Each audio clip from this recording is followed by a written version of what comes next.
So we're just live streaming to YouTube. If you give me a second, I'm just going to get it up and running and see the people online. Please tell us where you're from. I think today's going to be quite a controversial discussion. It's going to be lovely. There we go. We're online and we're live. So welcome everybody. And at this point, I'm not going to take up much more time.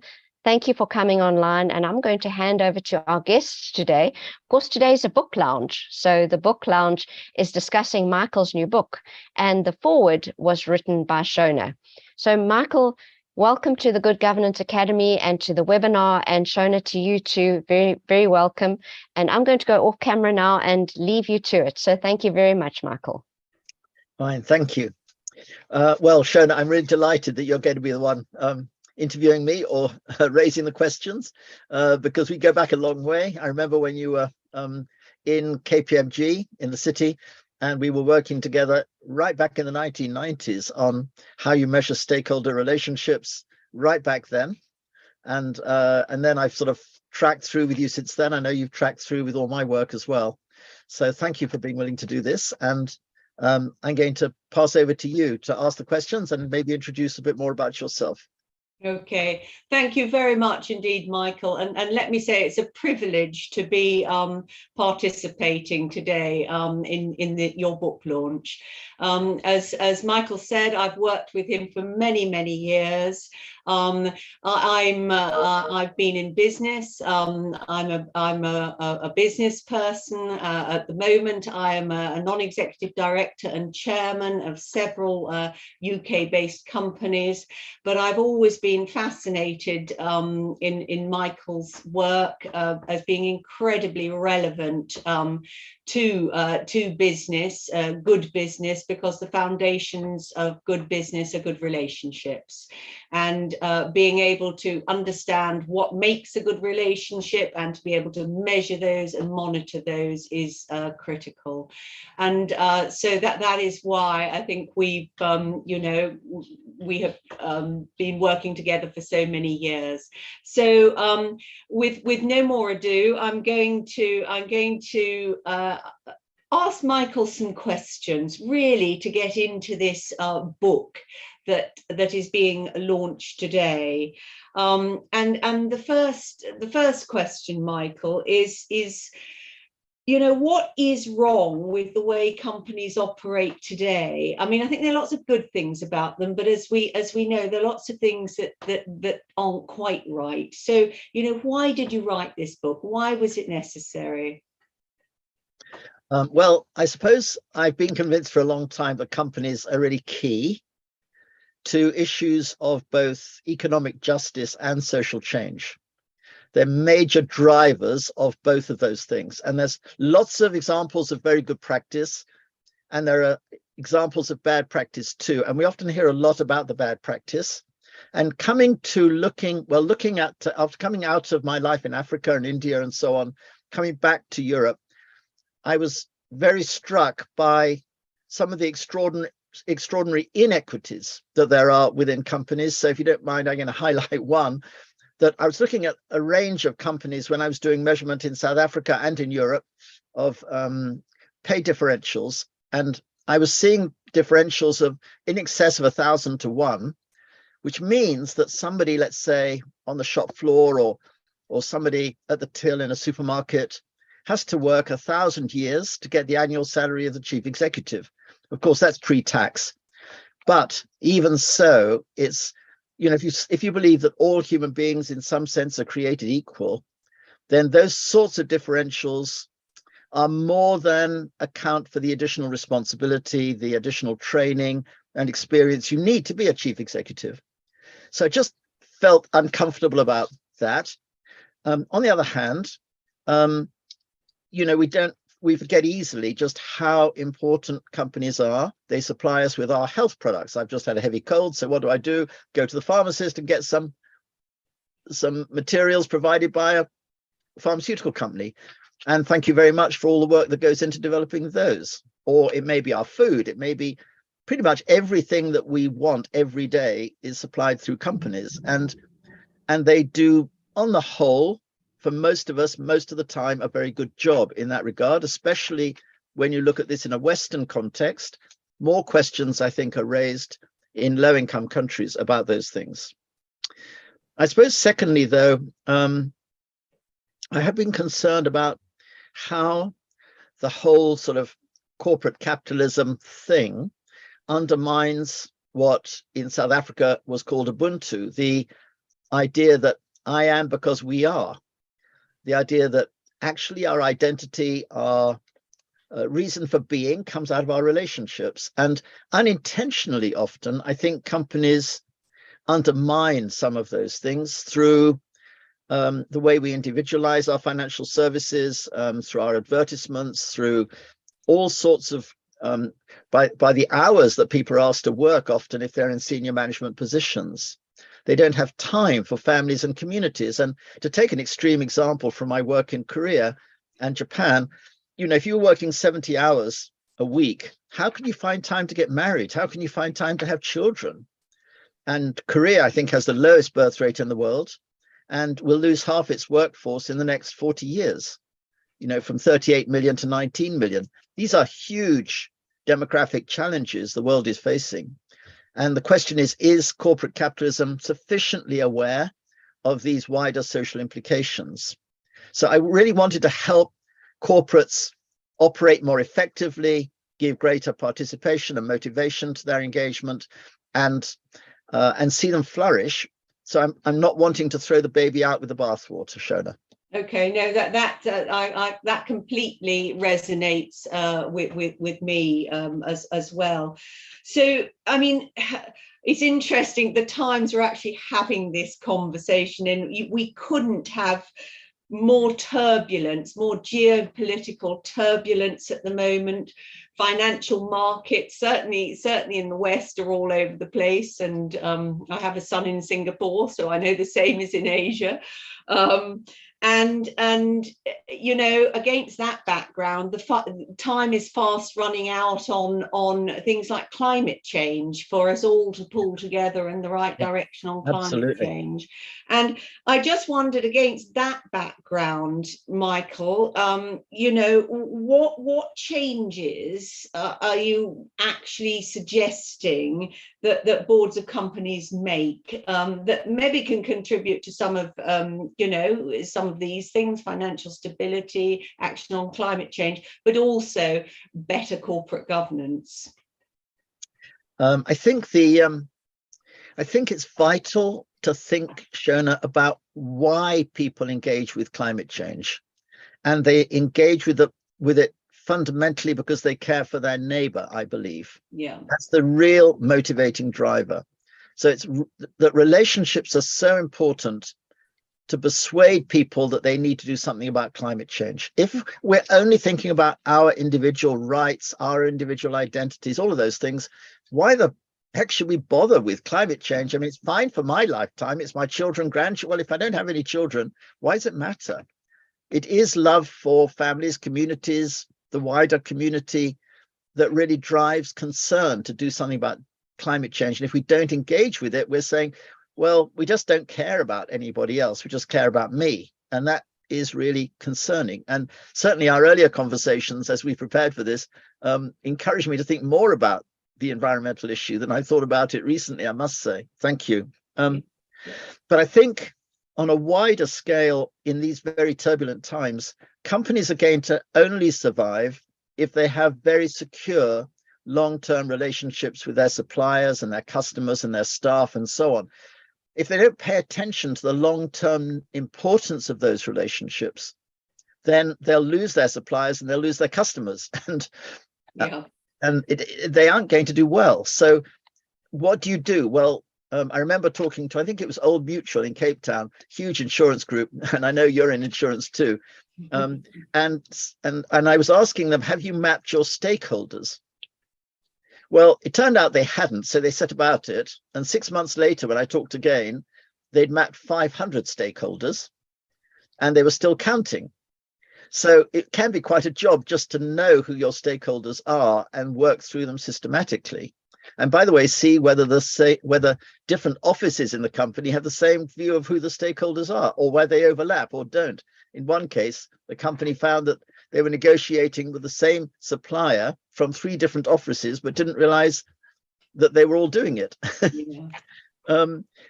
But also measuring relationships is incredibly important. So just finding out from both sides of the relationship how they're both feeling, and then getting into a dialogue about it. Now, often stakeholder relationships are measured from one side. You might have a customer satisfaction survey, you might have an employee satisfaction survey or employee attitude survey, but you really want both sides to fill in the questionnaire and then to sit down and discuss where the differences of view lie and what you can do about it. So we think that measurement and then the dialogue process, the conversation, is extremely important. And the 3 criteria that the book lays out for assessing relationships are, firstly, how well do you know the other party? That's about the conversations, about your knowledge of their background, about whether there's continuity in the relationship. It's about the alignment of the values and goals of the 2 organizations. And it's about whether both sides think it's fair. Whether it is fair is important, but it's also important to know whether they think it's fair. Yeah, absolutely. Okay. No, well, I think the book is great. It lays out that theory of you know, the important aspects, criteria of a good relationship, and how one can go about measuring them. But can you help us maybe in practice, if you're a company that you know, really wants to start measuring relationships and take practical action to improve them? Can you tell us how you go about doing that, and maybe you can give us some examples of you know, where you think it's worked in the past? Yes. Well, we use the term human connectivity when we're talking in this area, Shona, because if you talk about a relationship between 2 huge organizations, who exactly are you relating to? I mean, is it an individual, or is it a whole team, or is it something even wider than that? Even the directors of the other company may get involved. So what is the level of human connectivity at various levels that's going on? And I think we talk a lot about relationship, but I think human connectivity as a generic term is very helpful, because we're all familiar with electronic connectivity. We also need to talk about human connectivity. So looking through the various areas in which companies can engage with this agenda, you might say, well, a priority for us would be, are they willing to consider their corporate purpose as being even wider than the shareholders? First of all, to go from the shareholders to the stakeholders, and then to go even a step beyond that, to consider, well, how are we serving society as a whole? Because I think it's very inspiring for people who work in a company or financially support a company through equity or in any other way, to feel that the company is serving the society in a wider sense. So there are a number of companies that do this really well in terms of the way they construct their strap lines and the whole goal of the enterprise. I mean, Unilever is one which you'd be aware of. There's an American company called AmeriSourceBergen. Sounds like a hamburger, doesn't it? Which is states that it's to improve the well-being of all human and animal populations. I'd want to prioritize that probably a little bit, but obviously animal welfare is also important if you're in the pharmaceutical industry. But they're a wholesaler. There's Casio in Japan, which wants to assist people in their in every part of their lives and keep society moving forward. Yeah. So they want to use their skills in the electronics area for that purpose. And I think Unilever says that it wants to add vitality to life. I love that phrase. So I think there are some very fine examples of companies doing this.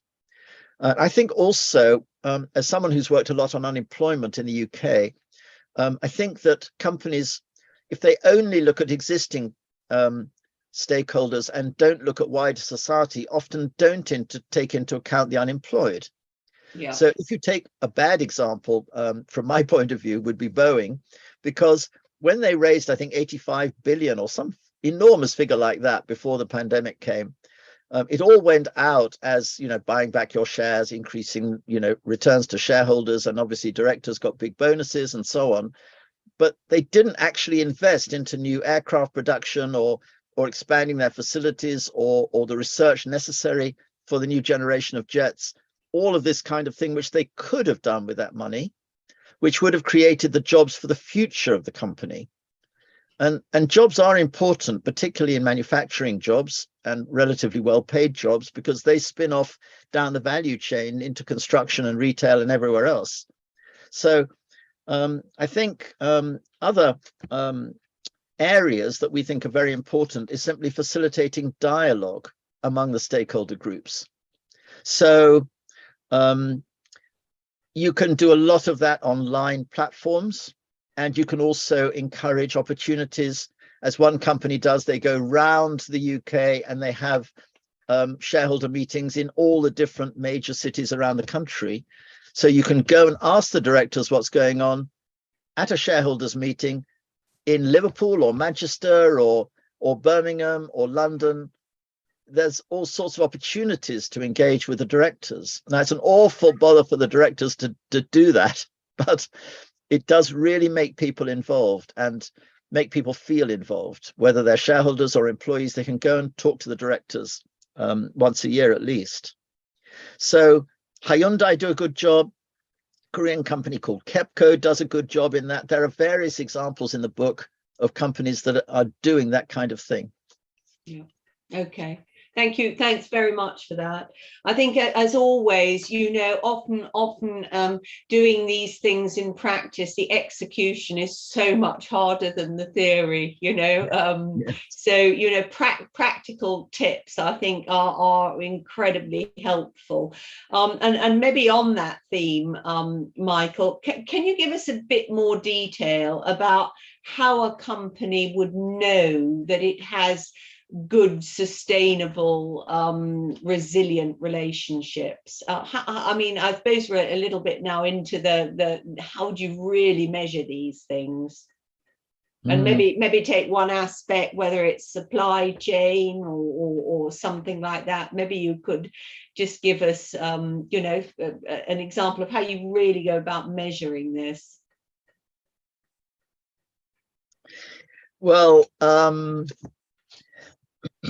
coming back to work in South Africa, I was working with a mining company that was very concerned about its relationship with communities. And did they have a good relationship with the communities of miners who worked in those companies? And by and large, I have to say, companies are fairly confident that they have good relationships. Otherwise, they'd probably be doing more about it than they are. But again, there are very good examples where the relationships are excellent. But in this particular example, the company thought it had a good relationship with the mining communities. And they said, look, we built a school for the mining community, which obviously was a huge asset to them. And they were allowed to choose whether it be a primary school or a secondary school or what. So when we went and talked to the mining communities, they said, well, yeah, this company has really tried hard, but there are two problems. One, they didn't actually allow us to say where we would like the school placed among our different group of communities around this mine. And it made all the difference in the world to us where they put it. We weren't consulted about that. And then secondly, they said, every 3 months, they appoint a new community care officer, and they come down, they talk to us and say what it is you need. And then, unfortunately, after 3 months, they go away. Yeah. They appoint another one, and then you have to go through the cycle again. Now, this is not an unusual situation, actually, from other contexts I've been in. And I said, if you wanted one thing from the company, what would it be? Would it be higher pay, or what would it be? And they said, actually, the one thing we would like more than anything else, as families serving this mining company, is that they keep the same person coming to us and allow us to really engage with that person, and that person really engages with the board and lets them know what's happening down here.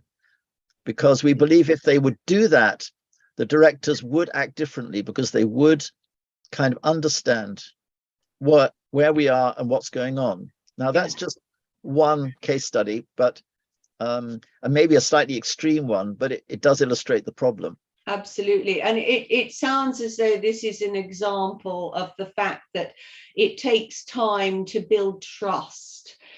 Trust between people. It takes more than one interaction. Yes. And yes, you know, and trust is a foundation, really, an absolutely necessary foundation of a good and sustainable relationship. Yeah, absolutely. And that's true in the international peace building work I do, whether it's between North and South Korea or China and Taiwan or wherever it may be. Yes. Yeah, no, absolutely. I think we're also there's this constant battle as well here, this constant friction between short term and long term, you know, everyone wanting everything now, tomorrow, whereas, you know, companies do need to plan, and you need to build relationships really over the long term that are sustainable. That's right. I think a good example of this problem of short-termism is that I'm told, I think on good authority, that there are no new strains of antibiotic being developed at the moment, because they all take 20 years. It's a lot of research, and then you've got to go through so many checks from governments before you're allowed to release them on the market. And that means returns are way downstream. And if you're under pressure from shareholders looking for short-term returns, you simply can't do that kind of long-term investment. Now, that's, again, a slightly extreme example, but you're so right in saying that it's long-term relationships that produce trust, and it's also long-term relationships that allow companies to invest more strategically in where they should be moving. Yeah. Absolutely. And I see this in the one of the companies of which I'm chairman is in the renewable sector, you know, wind farms. You build a wind farm, it lasts for 30 years, you know, so one needs a bit of certainty around things, you know, to be able to put that sort of money up. You know. So I think I do think one of the very destructive tensions, you know, in many aspects of life, not just corporate life, is short-term versus long-term outlook on matters, and one has to be constantly balancing that, really. Okay. No, look, very interesting. So. Michael, I mean, these aren't the first proposals that we have seen on you know, stakeholder capitalism. There've been really quite a few initiatives. I'm quite I know quite a lot about reporting initiatives like triple bottom line reporting. Being an accountant, my trade being an accountant. But can you explain why the proposals in this book differ perhaps from other stakeholder capitalism views that are out there that have gone before? Well, one obvious factor is that it's suggesting that you need this broader vision than just the existing stakeholders. So most stakeholder models are confined to an existing group of stakeholders, and the book proposes that the purpose of the company, here's a definition, is to serve society through long-term value creation in the interests of its major stakeholders, who are generally employees, shareholders, obviously, but also customers and suppliers, and also pay due regard to the concerns of the environment internationally, in that sense, the international community and local communities. So there's a sort of brief definitional statement in the book which suggests that kind of objective for companies. And it's that wider objective of saying let's think about the impact of the company on wider society that is often not in existing stakeholder models, I think. Yeah. And I think a second issue is that stakeholder models talk a lot about engaging stakeholders as if they were just individuals. Now, if they're whole networks of people, how do you engage those wider networks of people in relationships? And for all of us, the biggest problem in our life is time. Yeah. I mean, we always think of money as the scarce relationship, but actually, given the fact we're all going to die at some point, time is actually our scarcest resource. And we have to decide who we're going to spend time with. And the trouble with face-to-face meetings is they take more time.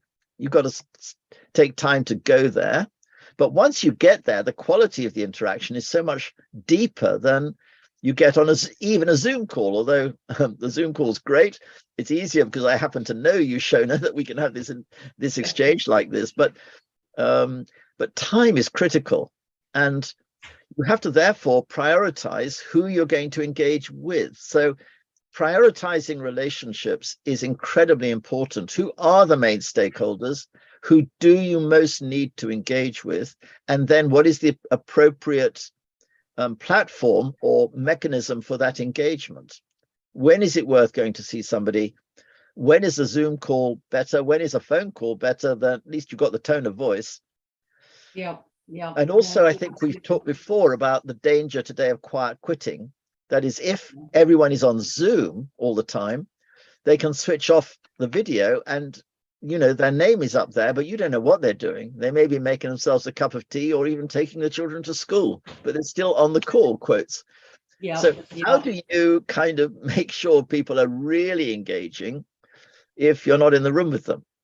Yeah, no, absolutely. And you know, I wanted to ask you today about the, you know, the rise of the digital culture, and you know, therefore the reduction of face-to-face time, and how do you see that impacting the relationships effectively, the you know, the strength of relationships? What are your thoughts on that?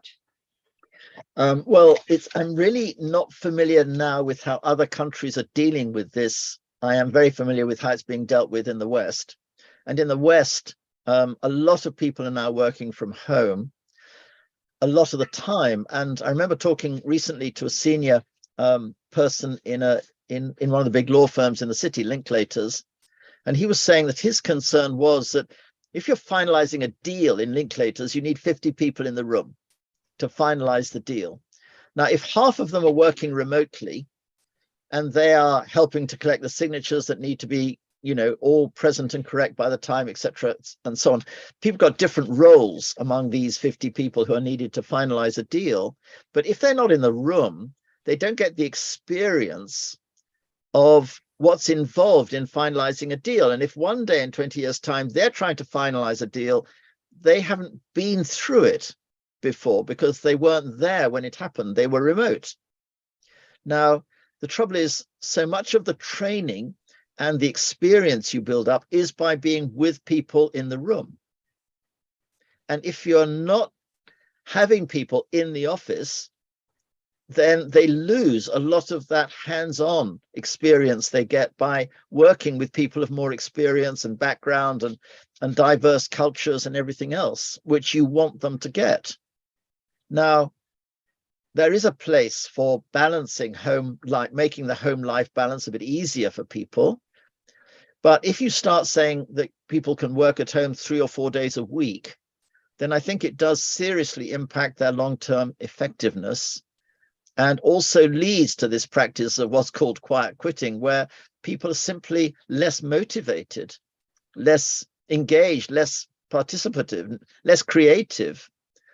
And it's that creativity and engagement that really makes employees valuable to a company. I would thought you would agree with that, Shona? I really do, and certainly this is something that you know, my all of the companies that I work with are grappling with. I mean, digital communication was so useful during COVID. We could carry on, you know, doing business, but actually then getting back to something that approaches, I mean, normality is the wrong word because things have moved on, but it is quite difficult, and I think the people that lose out most are actually the younger, more inexperienced people who, as you say, learn on the job alongside more experienced colleagues. And I think as a leader of people, it's also much harder to lead people if you're not physically with them for at least part of the time. So it is an issue that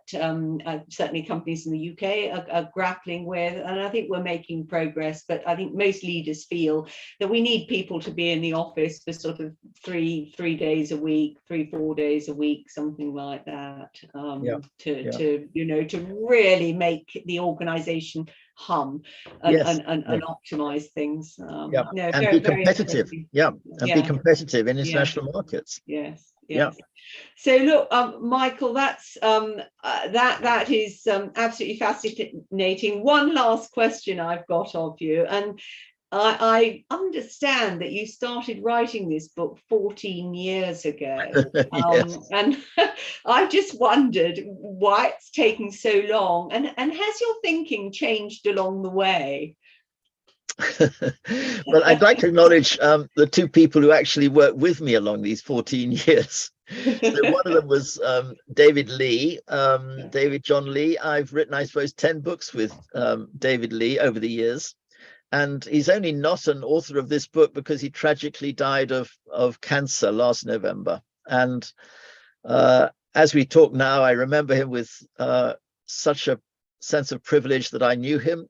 He was such a creative thinker, and the language in the book is, the English in it is really, I think, of a much higher quality than I could have produced by myself. He contributed so much in so many ways. He was such a creative mind.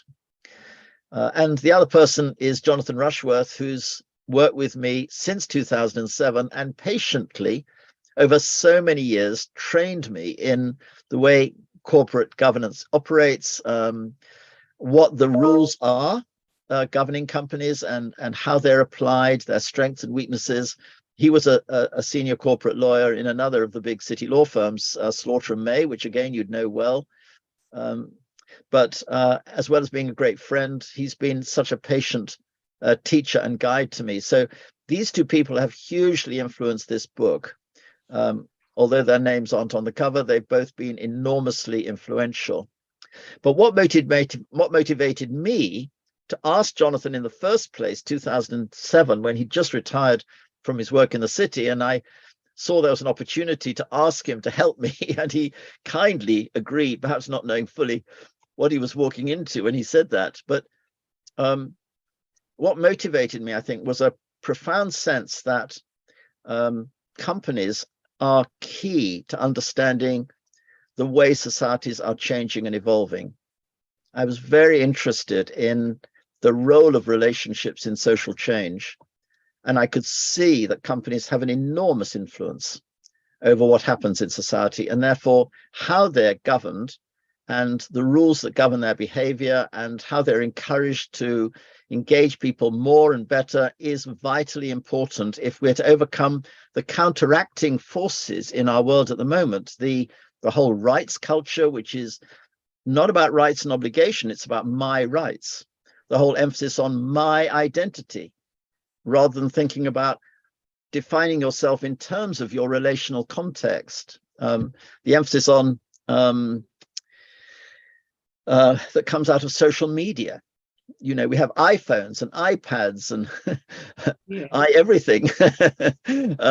But I is about me. I mean, that's what makes them so attractive to us. We want an iPhone because we love the idea that we control this instrument that gives us connection with so many people, but we control it. We can switch it off and on. So many individualizing tendencies, and yet companies are potentially, and they are already, such a powerful counteracting force to that. It's a question of how you encourage them to maintain that realization that they contribute so much to society and help them to contribute it better. And, you know, I'm a very passionate Christian myself. And as a Christian, I really believe God is concerned about justice issues.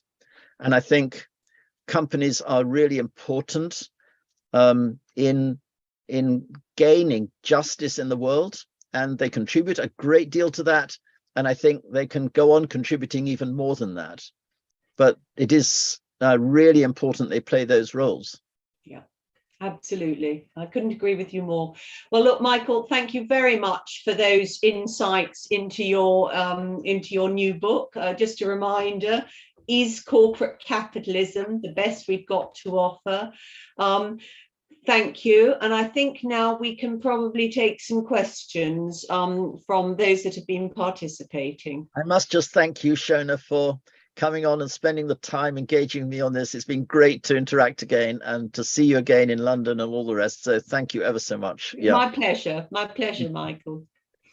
Thank you. And I'm so glad that we didn't have to be in person for this, and we actually get the opportunity to see both of you from us all over the world. But the one question that's come through on our YouTube channel is to Michael. And Michael, why the title? What is the thoughts? What are the thoughts behind the title? Well, it's partly a teaser, Carolyn. Well, is corporate capitalism the best we have to offer? Well, you then look around and you say, well, what else is out there, really? And of course, in this book, we're suggesting that pretty much all institutions have the same characteristic concerns. I mean, if you're a hospital or a school or almost any other major social institution, the long-term relationships, the stability of those relationships is very important to your effective functioning. Do people stay with you as a doctor or a nurse in a hospital? Do the teachers stay in the school? All of these things. Do you know the children who are coming to the school and their backgrounds? All of these things determine how good the education is, how good the health delivery is, for example. So it's a much wider thing than that. And also there's a wider concern that the book brings out, that what really is democracy? Well, democracy is about participation in public life, but is it just one vote once every 3 to 5 years? Or how effective are we in our democratic countries, which are networks of institutions, and engaging people at a lower level in making decisions and genuinely feeling that they are having a role in the way the community develops?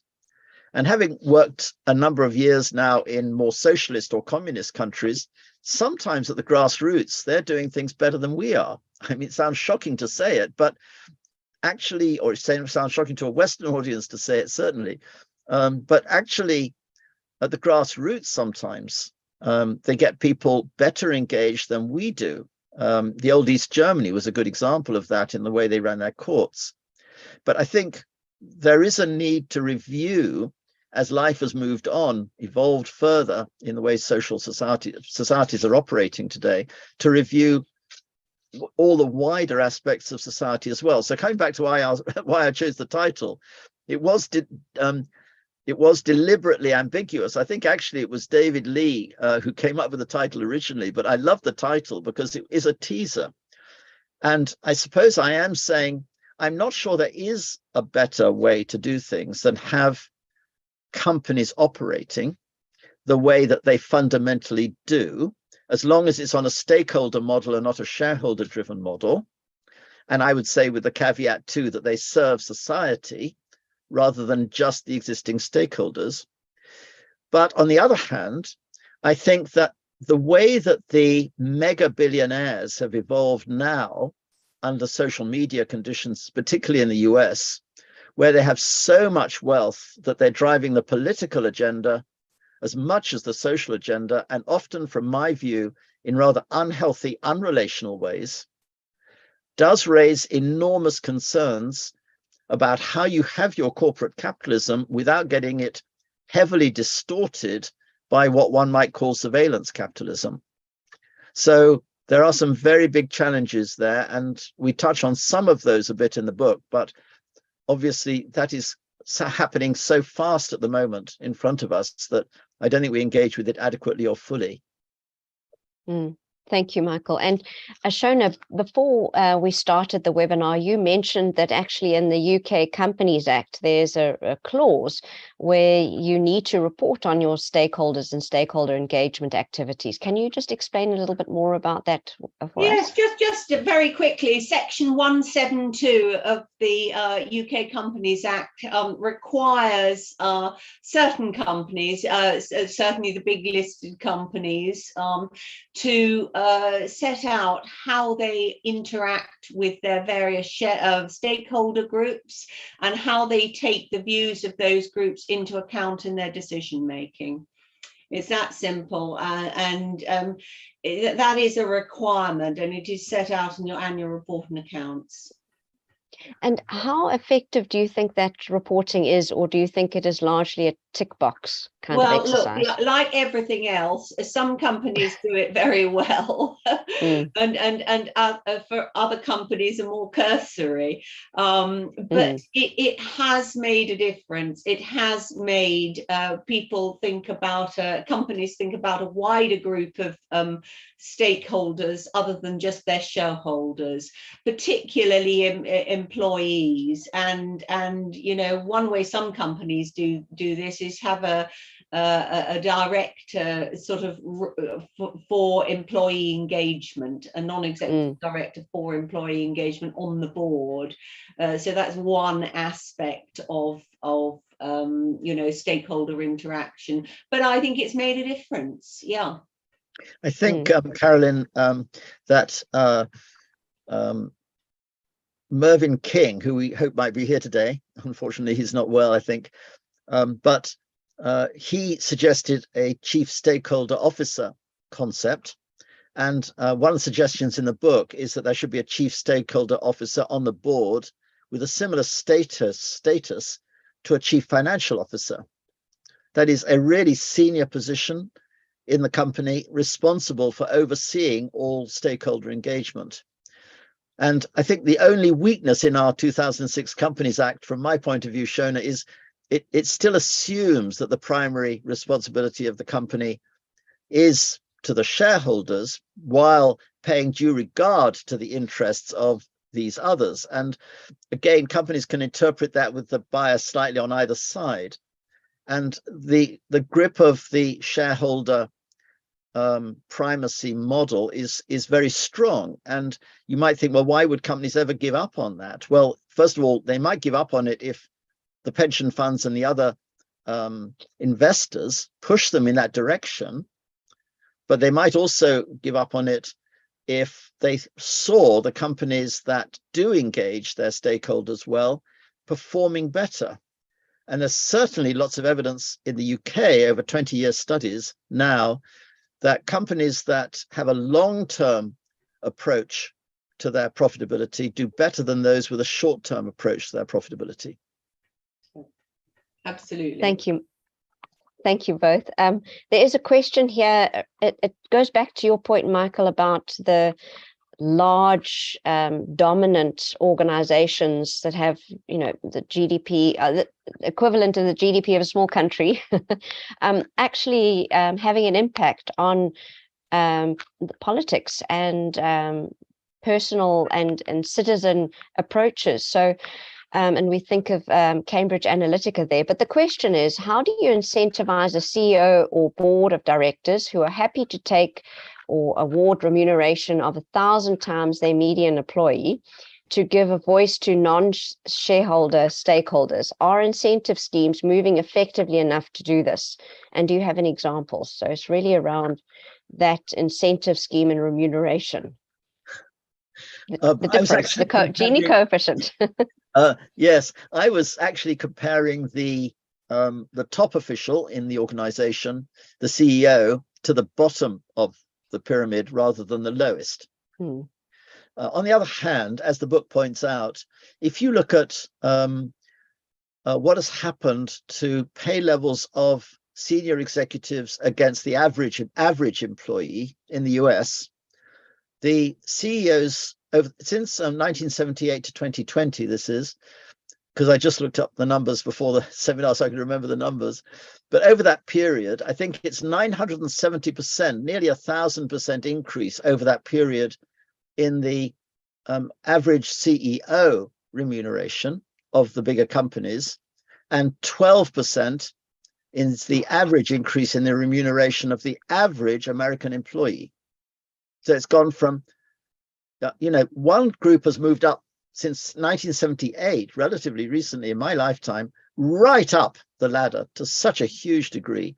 And yet the average has stayed more or less constant in real terms.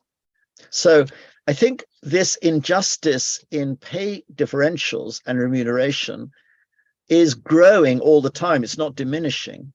And partly people are wanting to get the best results. And another story I got from Mervyn King, which I really love, is he was saying that someone had suggested in South Africa that if you want to recruit a new CEO, you get them down to the best 3 candidates. And then you ask them all to suggest on what salary they would be willing to take the job, and put it in a brown envelope and hand it in to the board. And then the board takes the lowest of the 3 offers. So the chief executive who's willing to do it for the least money gets the job.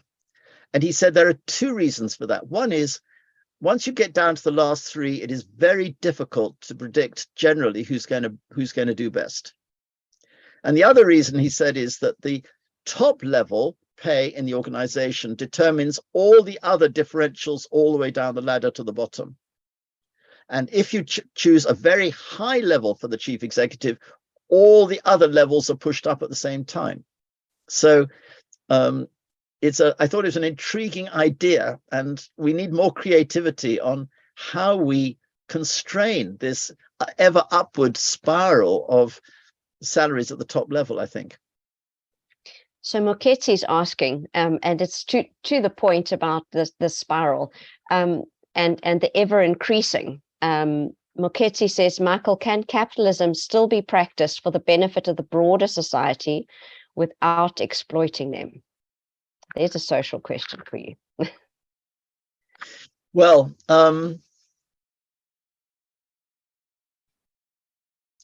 I suppose my fundamental beliefs are that there is a part of everyone that's rather selfish and greedy. We're all a bit like that, and we all want more for ourselves and so on. So you're never going to get a perfect society. It's just not going to happen. The question is it the best that's on offer if you compare what else is out there as an alternative model, or where do you go for a better model? And we are saying that if you bring in this rigorously, this relational approach, but not just in companies, but across society. So, my own framework of thinking is that you need not just a reform of companies, but you also need to rethink the way democracy itself operates now.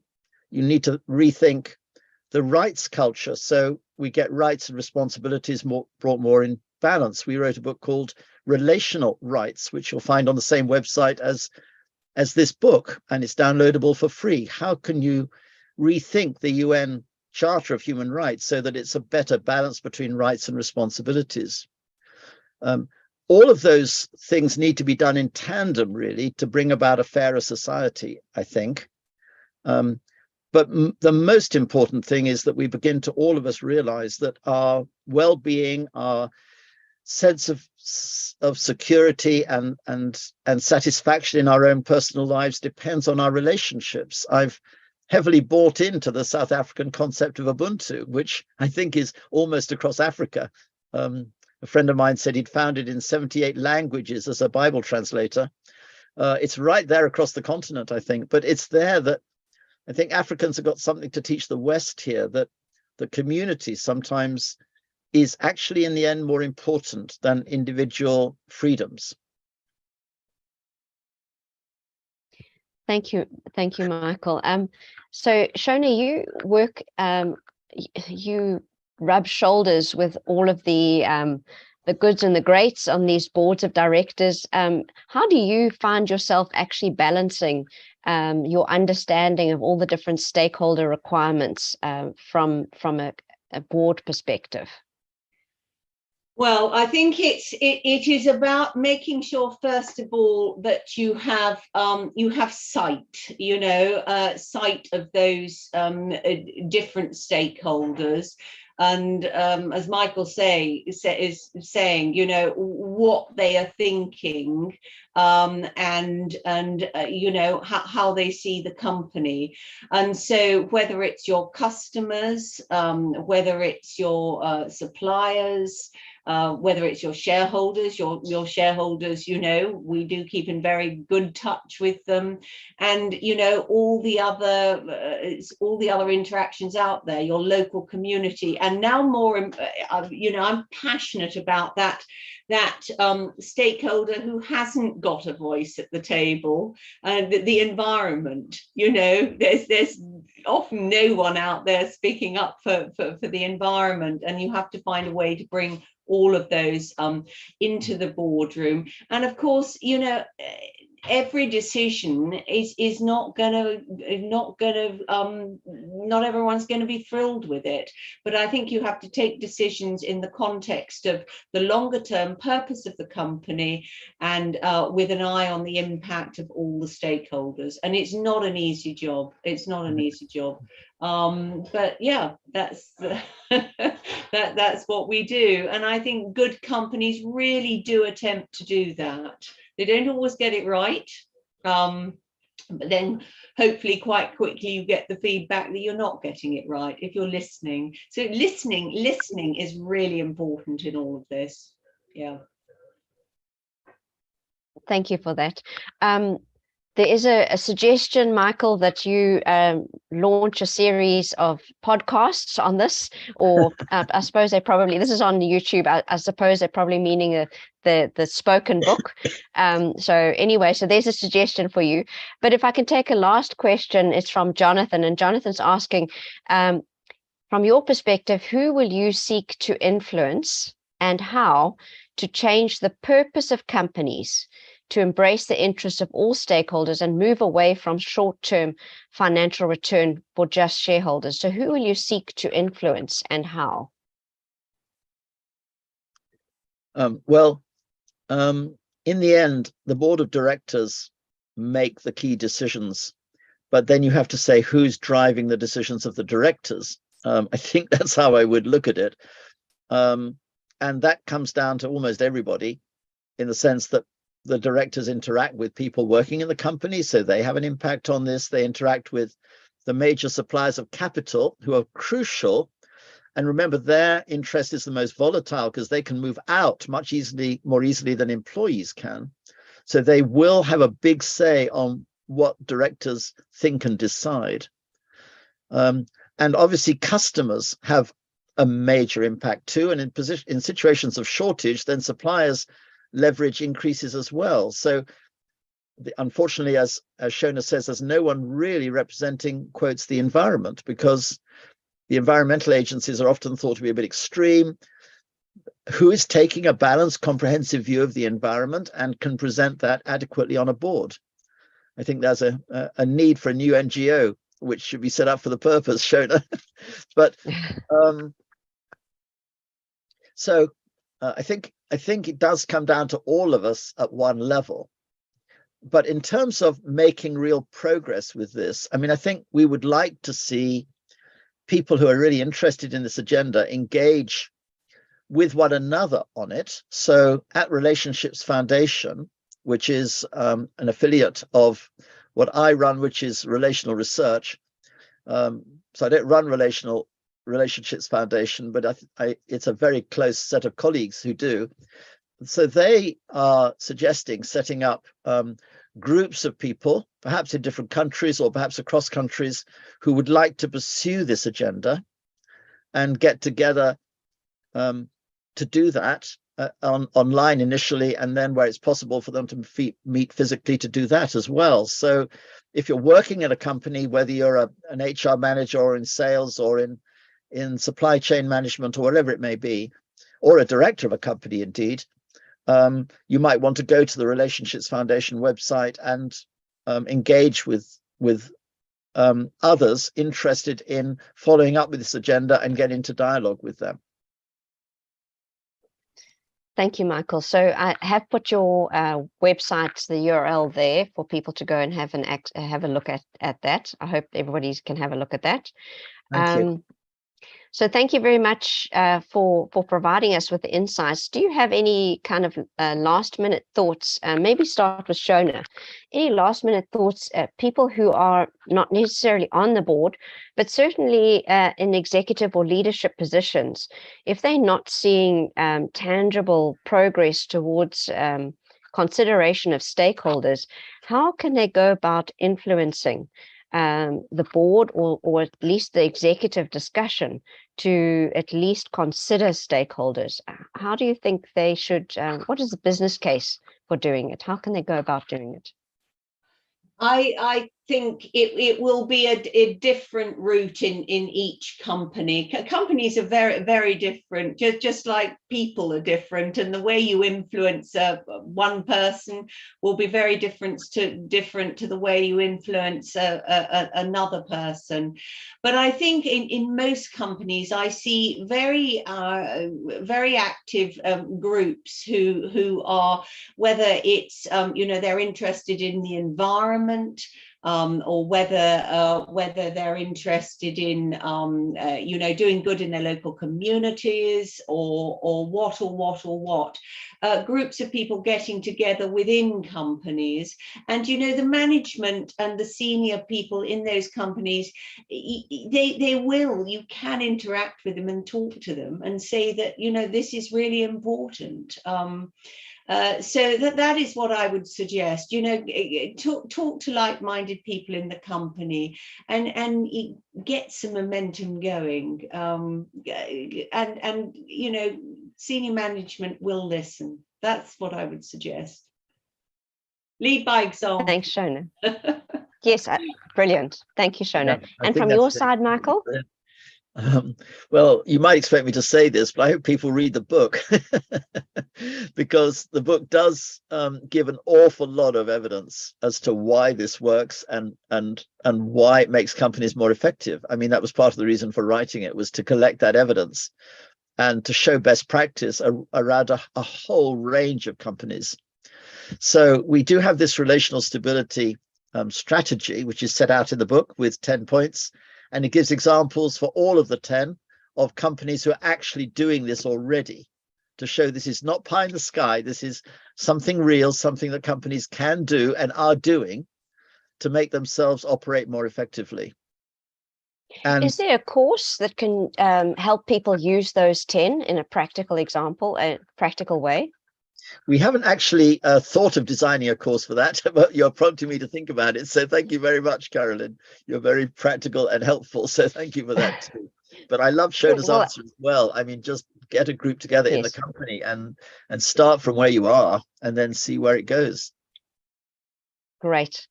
Well, thank you very much for coming online, and we will communicate with everyone in terms of the book when the website link becomes available. You have got Michael's website link so long, but I will, since you're online and you have registered, I will send everybody the link as soon as we get that registration link. But thank you very much, Shona, for coming online. It's really great to meet you and to hear your insights. And Michael, from your side too, really been very, very insightful. And you could see online how people are responding. So thank you very much. It is on YouTube. And just between us, we are talking about stakeholder engagement at our 9th colloquium. Yes, we are planning our 9th colloquium already in May next year. Our next colloquium, our 8th colloquium, is on the 3rd of November. So if I can urge people to go and register for that, it's always very well attended. We have between 1,000 and 2,000 people online. brilliant speakers. We've got Sue Lloyd from the new International Sustainability Standards Board. We have Saskia Slomp from EFRAG, Paul Druckmann, as well as Michael Bray, also from IFRS on the integrated reporting side. So thank you very much, everyone, for joining us. And again, thank you, Michael and Shona. Been very nice having you online. Thank you. Thank you very much, Caroline, for organising it. Thank you. Bye-bye. Bye-bye. Oh, yes, sorry. Last minute. We're going to have another event with you, Michael, aren't we? Oh, yes. Well, I should have just said, Caroline, that if people want to order the book, if they go onto the relationalresearch.org website, they can order it in advance and get a discount. So they then get it immediately it comes out. So you could just mention that, relationalresearch.org. And if they go on there, they can get it with a discount. But yes, thank you for that. So at the moment, my primary area of work is, you may think this is unusual, to work on peace between North and South Korea. So I'm looking at how do you bring together a capitalist with a communist state in a way that provides some long-term peace in the region of Korea and allows the country to reunify on a peaceful basis. And just bring out another book on that. Never produce two books at the same time, Caroline. It's a disaster, let me tell you. But the other book is called No Other Way to Peace in Korea, A Practical Path to Reunification. So that book, which is a much longer one than this one, will be coming out in November. And yes, I'd love and to. we will have a book lounge for that. Yeah, I'd love to do another book launch with you as well. So absolutely. Thank you very much. I look forward to that. Talk about having two divergent stakeholder groups, North and South Korea. It's going to be fabulous. Thank you again. Thank you so much, Michael. Thank you, Shona. It's been really fabulous. Thank you. Yeah. Bye, everyone.